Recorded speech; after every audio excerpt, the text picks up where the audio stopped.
साहेब नमस्ते. नमस्ते. काय नाव आपलं? मी सर जगदीप पांडुरंग मोरे. अच्छा, प्रॉपर तुम्ही राहणार? प्रॉपर राहणार तांदवाडी, तालुका वाळवा, जिल्हा सांगली, महाराष्ट्र. ओके. महाराष्ट्र. अच्छा, एज किती आहे तुमचं? मला सर 48 एज आहे. 48 एज आहे.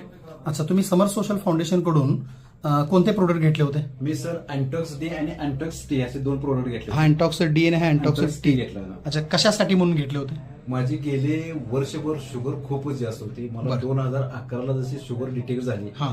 त्यानंतर मी प्रचंड दवाखाने वगैरे केले. अच्छा. गेल्या वर्षभरात सर मी शुगर माझी जवळ 390च्या आसपास शुगर असायची. जेवणानंतरचे? जेवणानंतरची ओके. आणि जेवणाच्या अगोदर 190 असायचे. बरं त्यामुळे मला एवढे कॉम्प्लिकेशन झाले की माझ्या शरीरावर असे पुरळ उठायचे, असे बरं बरं बरं. पूर्ण पुरळ उठून त्यात पस वगैरे तयार व्हायचा, असं शुगरमुळे व्हायचं? शुगरमुळे व्हायचा. बरं. पण डॉक्टरांच्याकडे गेल्यानंतर तेवढ्या 3 महिने ते गोळ्या दिल्यानंतर तेवढे शुगर कमी यायचे. हा. नंतर ते चेंज करायचे औषध. हा. औषध चेंज केल्यानंतर परत शुगर हाय असे व्हायचे. बरं माझा H1B1